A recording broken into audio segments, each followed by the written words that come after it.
अब हम आते हैं बुद्ध पर, और यहाँ पर हम देखते हैं कि गुरु जब बुद्ध के साथ युति करता है तो इसके क्या परिणाम मिलते हैं। ठीक है, अब हमें पहले समझना चाहिए कि गुरु तो हमें पता ही है क्या है। गुरु ज्ञान का कारक है और बुद्ध कौन है, बुद्धि का कारक है। तो दोनों मिलकर क्या बना देंगे, ज्ञानी बुद्धि। तो यहाँ पर जातक अत्यंत विद्वान होता है। ठीक है, और ये जातक जो है ये अपनी वाणी से ज्ञान बांटने वाला होता है, क्योंकि गुरु और दूसरा वाणी बुद्ध। ठीक है, तो ये जातक जो है, ये नेटिव जो होते हैं जिनके गुरु और बुद्ध मिलते हैं, इनकी लग्न कुंडली या क्या कहते हैं जन्म कुंडली में, तो फिर ये ज्ञान बांटने वाले होते हैं। गुरु जो है वो टीचर है और बुद्ध जो है वो छोटे भाई बहन है। तो फिर ये लोग जो हैं अपने छोटे भाई बहनों को पढ़ाते हुए भी नजर आते हैं। तो ऐसे जातक जिनकी कुंडली में गुरु और बुद्ध बैठे हुए, वो अपने छोटे भाई बहन को ज्ञान देते होंगे या घर में पढ़ाते भी जरूर होंगे। ऐसा मैंने कई एक दो कुंडली में देखा है, वैसे ज़्यादा तो नहीं देखा, लेकिन मैंने देखा कि घर में भाई बहनों को ये पढ़ाते हुए नजर आते हैं। और कम उम्र में ऐसे जातक गुरु और बुद्ध वाले जिनका मान लीजिए कि थर्ड हाउस में भी युति हो रही है, तो कम उम्र में इन्हें अपने छोटे भाई बहनों का ख्याल रखना पड़ सकता है। ठीक है, और गुरु जो है वो बुद्धि के साथ बैठे हुए हैं। और बुद्ध यहाँ पर जो है वो चालाकी भी कहलाई जा सकती है।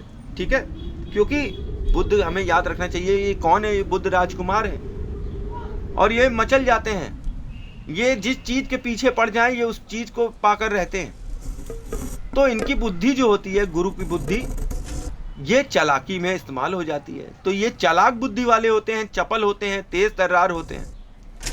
इनको हर चीज की समझ होती है, और तो और इनकी जो वाणी होती है वो नॉनसेंस नहीं होती है। वो कोई हमेशा मतलब ये फालतू की बकवास नहीं करते जैसे राहु करवा देता है। ठीक, ये ऐसी बुद्धि का कारक है जो कि एक सफल सीईओ किसी कंपनी का बना सकता है। क्योंकि बुद्धि क्या है, गुरु है, बुद्ध है। ठीक है, और बिजनेस की बुद्धि क्या है, बुद्ध है। ठीक है, और गुरु जो है वो नॉलेज है। तो बिजनेस की बुद्धि देने वाला कौन होगा, गुरु और बुद्ध। तो ये गुरु और बुद्ध क्या बन जाएंगे, ये अच्छे मैनेजर बनेंगे, सीईओ बनेंगे। ठीक है, जो कंपनी को मैनेज करे, कायदे से मैनेज करें, ऑर्गेनाइज्ड वे में मैनेज करें, ईमानदारी से मैनेज करें। और ज्ञान का कारक है बुद्ध और गुरु, और बुद्ध जो है वो बिजनेस का कारक है। तो ऐसा ज्ञान का बिजनेस कौन सा हो सकता है, जब हम ये दोनों को मिला दें तो ज्ञान का बिजनेस कौन होगा, साइंटिस्ट होगा।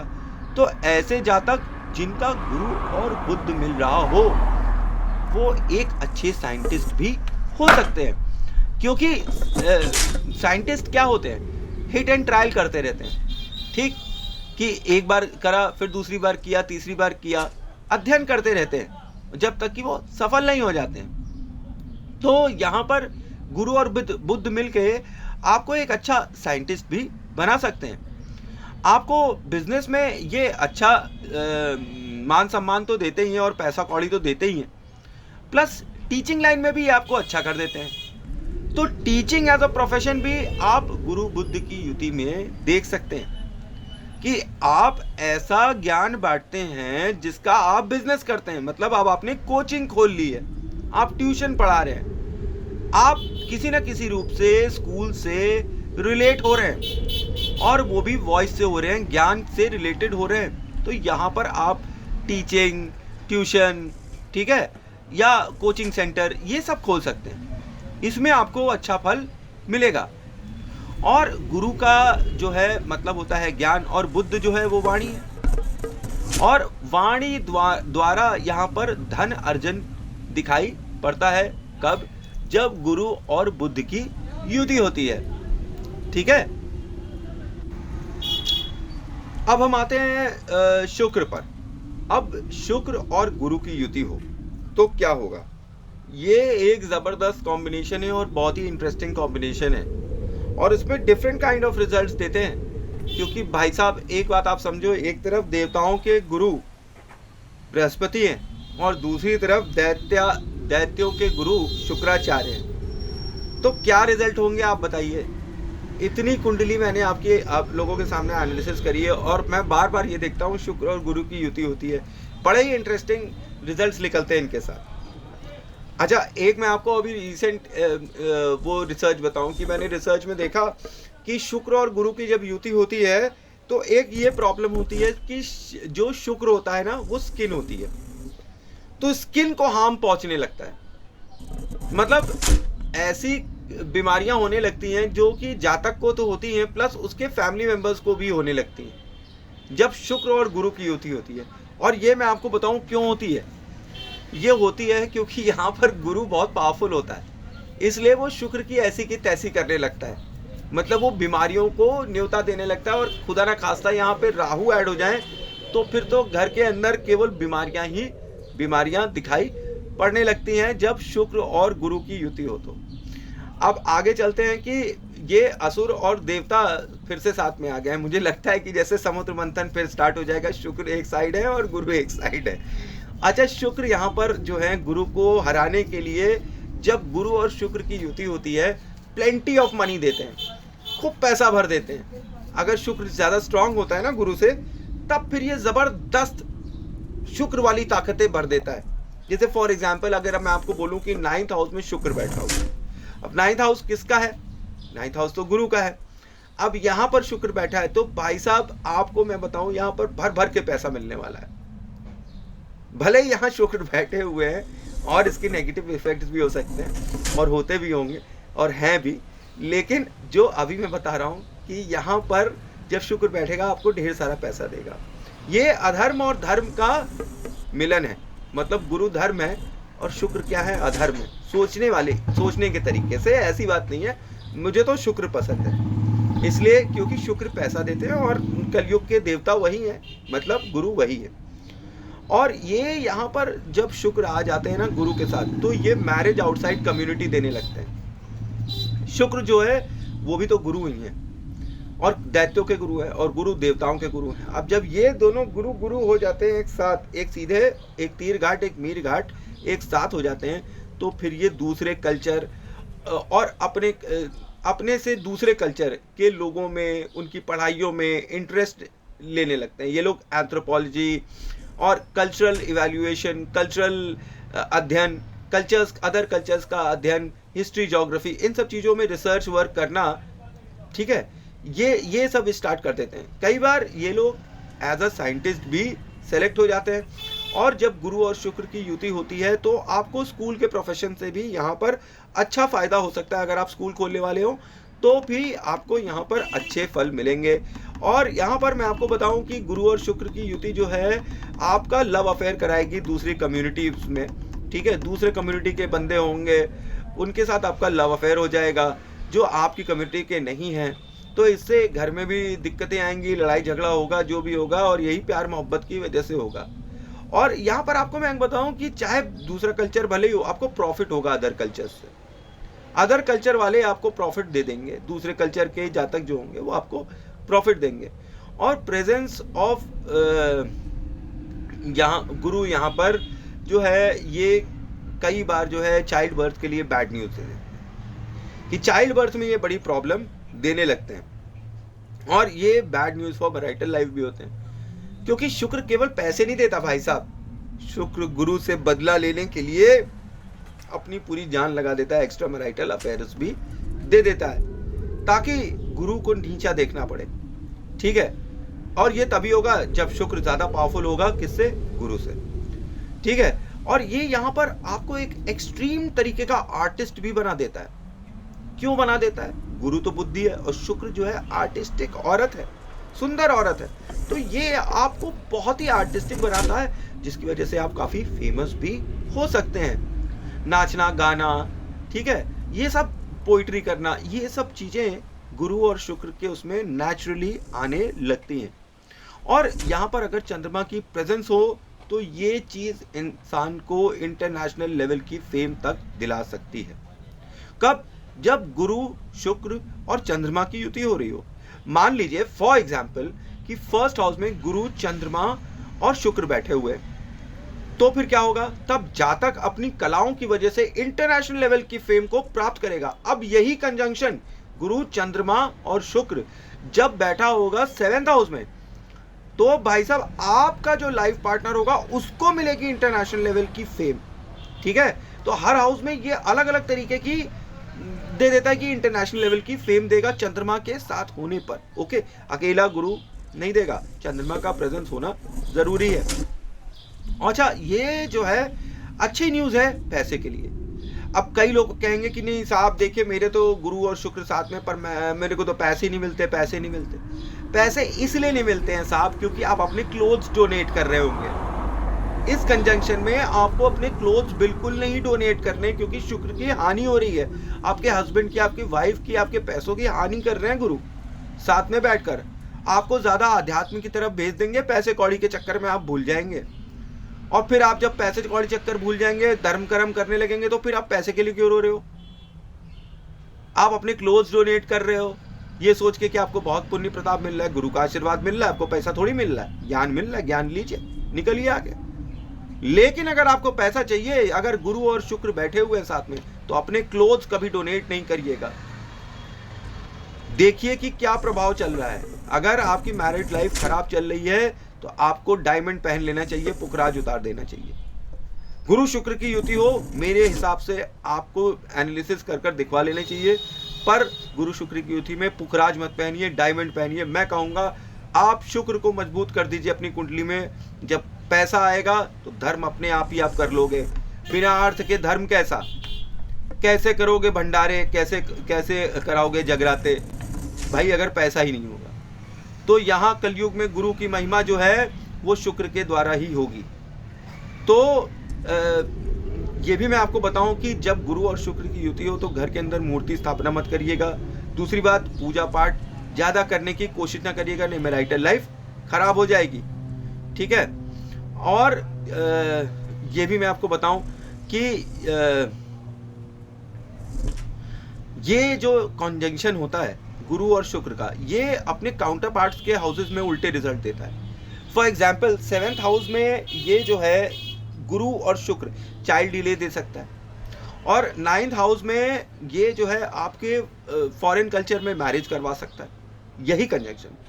और नेटिव को हमेशा चूज करना पड़ता है, पैसा या धर्म पे, और वो भी एक्सट्रीम सर्कमस्टेंसेस पे। या तो पैसा ही ले लो या धर्म कर्म कर लो। और जो नेटिव होता है उसको नॉलेज होती है एक्चुअली बोथ अर्थ और धर्म की। उसके पास दोनों होते हैं ना, अर्थ और धर्म दोनों ही उसके हाथ में। जिस चीज को वो ज्यादा बढ़ाएगा वो चीज उसके पास ज्यादा हो जाएगी। ज्यादा पूजा पाठ करेगा तो केवल पुजारी बन जाएगा, पैसा नहीं होगा। ज्यादा पैसे के चक्कर में होगा तो पुजारी नहीं बन पाएगा।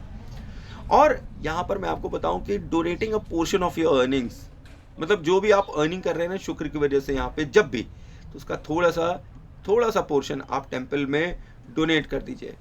तो फिर ये आपके जीवन में गुरु और शुक्र का बैलेंस बना देगी। और वही तो हमें चाहिए हमारे जीवन में, बैलेंस। एक नापातुला, बहुत अधिक नहीं बहुत कम नहीं, अच्छा होना चाहिए। यहाँ पर ये कनेक्शन आपको artistic, writing, poets, dancers, actors, politician, teachers, ये सब बना डालता है।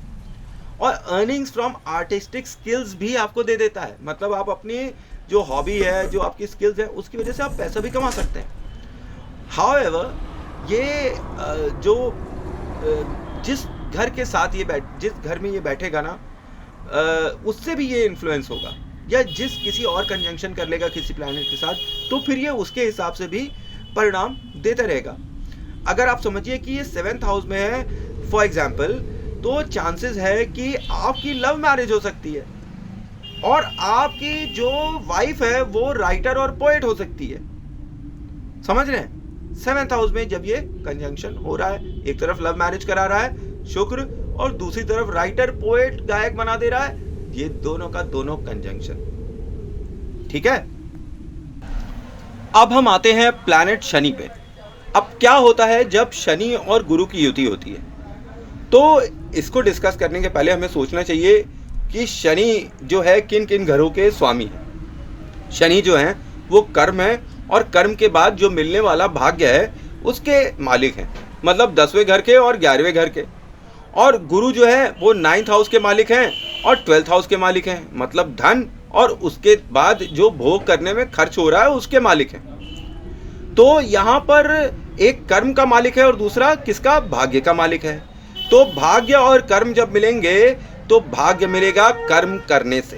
कब, जब गुरु और शनि की युति हो रही हो, मतलब कंजंक्शन कर रहे हो गुरु और शनि एक दूसरे के साथ, तो भाग्य तभी मिलेगा जब आप कर्म कर रहे होंगे।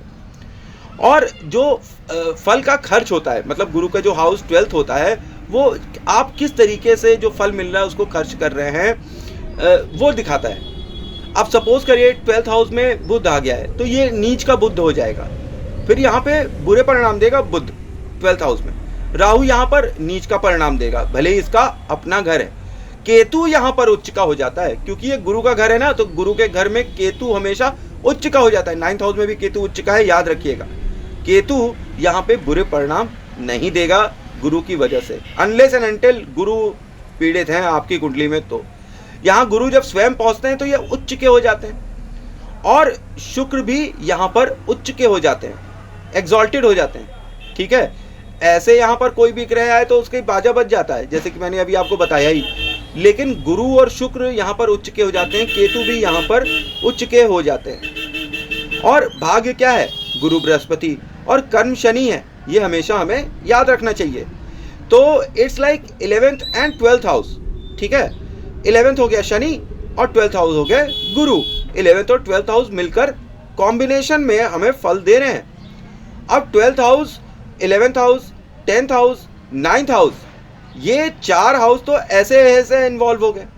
अब हमें याद रखना चाहिए कि 2nd हाउस में भी किसकी शक्ति है, शुक्र की शक्ति है और गुरु की शक्ति है। और यहाँ पर जब हम 7th हाउस में पहुँचते हैं तो यहाँ शुक्र और बुध की तो शक्ति है, तो यहाँ पर गुरु के एक और जगह शक्ति आ गई है। ठीक है, अब गुरु यहाँ पर बैठे हुए हैं, तो केतु का घर जो है वो 6th हाउस है, तो वो भी गुरु कंट्रोल करने लगते हैं, क्योंकि केतु कौन है, गुरु का चेला है और गुरु के ही हिसाब से चलता है। अगर गुरु का साथ नहीं है तो फिर वो बदमाश हो जाता है, और गुरु का साथ होता है तो फिर वो सही परिणाम दे देता है। यहाँ पर गुरु और शनि की जो युति होती है वो कर्म को बल देने वाली होती है, मतलब कर्म को प्रधानता देने वाली युति होती है। ऐसे जातक को कर्म करने से पीछे नहीं हटना चाहिए। वो अगर कर्म करेगा तो उसको जबरदस्त शुभ फल मिलेंगे, भले ही थोड़ा डिले से शनि की वजह से, लेकिन मिलेंगे जरूर उसे। गुरु शनि जो है उमंग से भरा इंसान होता है, एक ऐसा इंसान जो काम तो बड़े जोर शोर से करता है और बड़ी ताकत से करता है, और सुबह से शाम करता है, पर सुबह से शाम जब उसे 100 रुपये मिलने की बारी आती है तो उसे 85 रुपये मिलता है।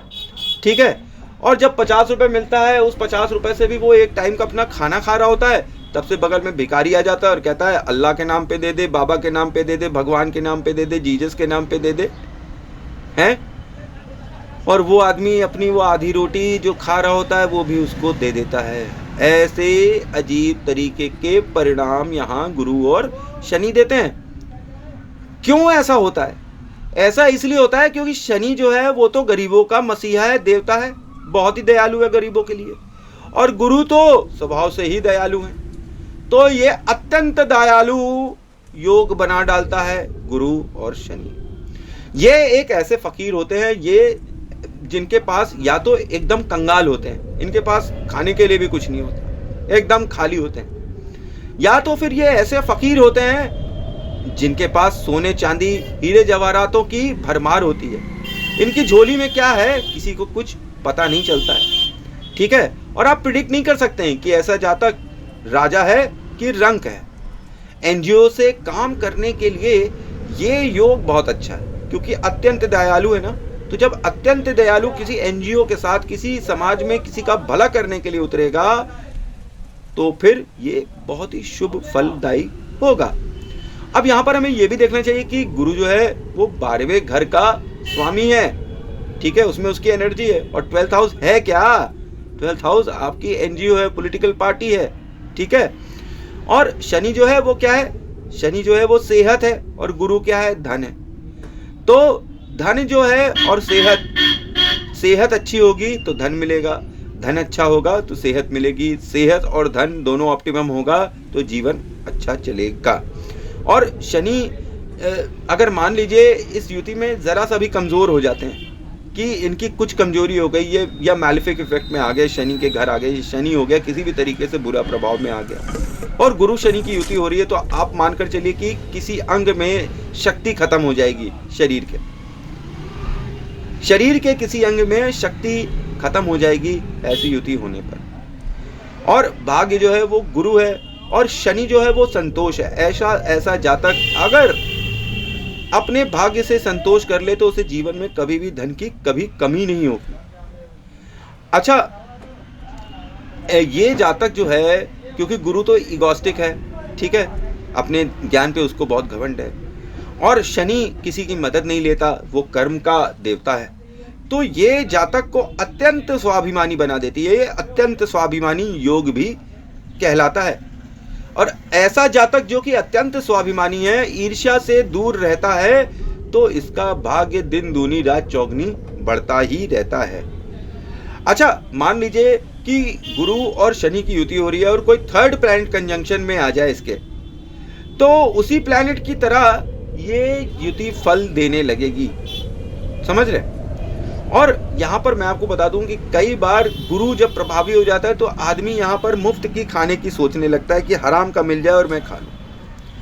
तो ऐसा जातक जिसकी जन्म कुंडली में गुरु और शनि की युति हो रही है और मुफ्त के खाने की सोच रहा है, तो उसके केतु पर जरूर प्रभाव पड़ेगा, क्योंकि फिर यहाँ पर गुरु तो मैलिफिक इफेक्ट दे ही रहे हैं, तो केतु क्यों पीछे रहेगा। जब गुरु दे रहा है तो चेला भी देगा, केतु भी देगा। केतु कौन है यहाँ पर? केतु आपकी स्वयं की संतान है।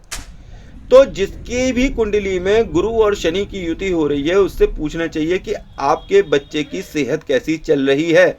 अगर वो कहे कि खराब चल रही है तो मानकर चलना चाहिए कि उसकी गुरु और शनि की युति बुरे परिणाम देने वाली है। और अगर वो सही चल रही है, मतलब उसके जातक के बच्चे की सेहत अच्छी है और कुछ नहीं हो रहा है उसे, तो इसका मतलब ये फल अच्छे मिल रहे हैं यहाँ शनि और गुरु के द्वारा। पर अनफॉर्चुनेटली ज़्यादातर के केसेस में जिनकी भी कुंडली में गुरु और शनि की युति होती है उनके बच्चे बहुत बीमार होते हैं। अब आपको ये सोचना चाहिए कि गुरु और शनि होते कौन हैं? ये या तो भिखारी होते हैं या अत्यंत धनवान होते हैं। ठीक है।